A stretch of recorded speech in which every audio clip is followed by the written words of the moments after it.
माननीय मुख्यमंत्री महोदय आणि दोन्ही उपमुख्यमंत्री महोदयांच्या माध्यमातून आणि माननीय महसूल मंत्री महोदयांच्या विशेष प्रयत्नातून ग्रामीण भागातील सर्वसामान्य जनता, शेतकरी, विद्यार्थी एवं महिला यांचे महसूल विभागाशी संबंधित प्रमुख प्रश्न सोडवण्याकरिता महसूल प्रशासन अधिक लोकाभिमुख, कार्यसक्षम व गतिमान करण्यासाठी जिल्ह्यातील सर्वच मंडल स्तरावर छत्रपती शिवाजी महाराज महाराजस्व समाधान शिबिर अभियान टप्पा 1 18 फरवरी ते 15 मे 2026 या कालावधी पूर्ण राज्यामध्ये राबवला गेला होता।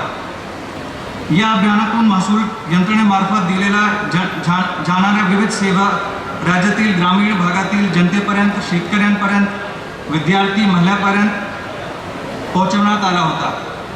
या अभियानाच्या माध्यमातून रत्नागिरीमध्ये मंडल स्तरावर आयोजित शिबिरांच्या माध्यमातून जवळपास 1,05,000 लाभार्थ्यांना महसूल विभागाचे विविध सेवांचा लाभ देण्यात आला आहे। माननीय मुख्यमंत्री महोदय यांचे जन्मदिवस तसेच माजी उपमुख्यमंत्री स्वर्गीय अजितदादा पवार यांच्या जयंतीच्या निमित्ताने महसूल विभाग अधिक पारदर्शक, लोकाभिमुख व गतिमान करण्यासाठी आणि सर्व लोकांपर्यंत, शेवटच्या माणसापर्यंत विविध योजना पोहोचवण्यासाठी याच्या महाराजस्व समाधान शिबिरचा आपण आता टप्पा 2 आपल्या जिल्ह्यामध्ये राबवला आहे।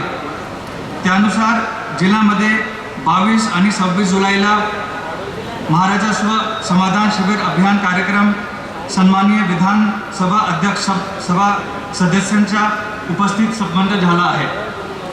अभियानांतर्गत जवळपास 13,200 लाभार्थ्यांपर्यंत महसूल विभागाशी आणि आपले सर्व व्यापक वेगवेगळे शासनाच्या विभागांची विविध लाभ देण्यात आले आहे आणि जिल्ह्याचे जास्तीत जास्त नागरिकांना त्यांच्यापर्यंत, शेवटच्या माणसापर्यंत जे काही त्यांचे विविध प्रश्न असतील त्यांना सोडवण्याकरिता हे आपण मोहीम घेतली आहे।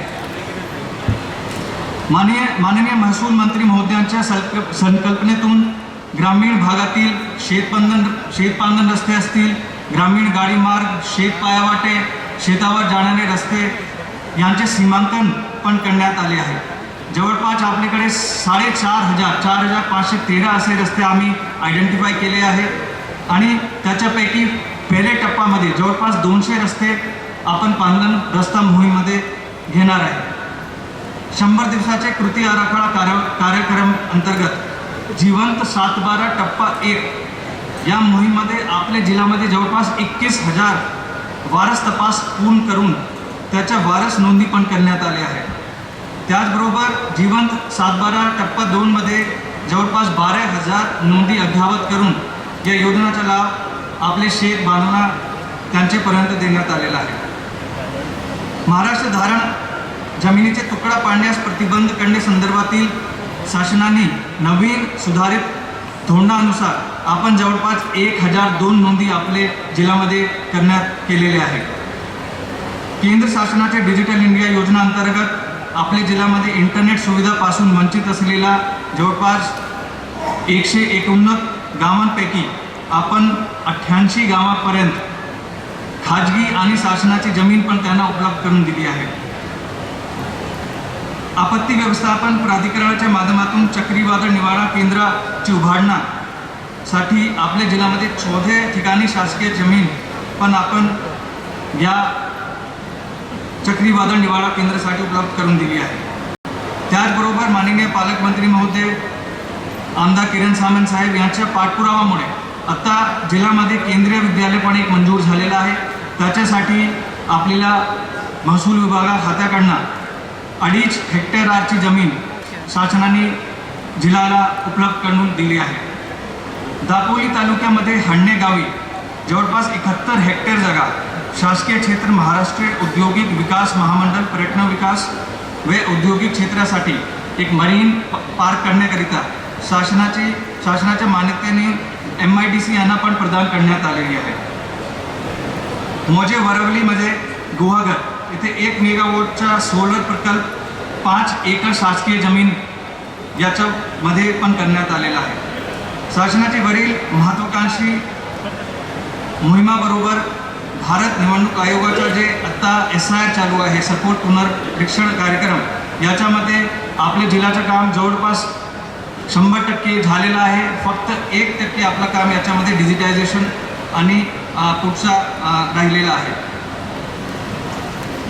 RTS याच्यामध्ये पण आपल्या जिल्ह्याचा परफॉर्मन्स खूप चांगला आहे आणि टॉप 3 जिल्ह्यामध्ये आपण महाराष्ट्रामध्ये आहे.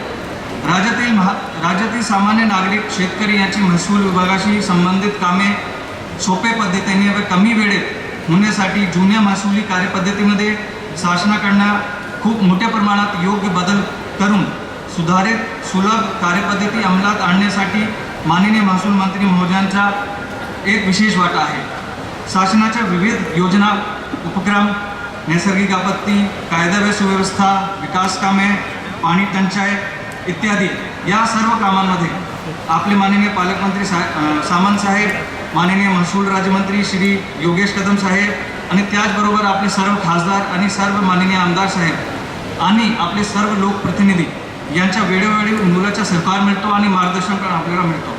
त्यामुळे रत्नागिरी जिल्हा गतिमानतेकडे वाटचाल करीत आहे.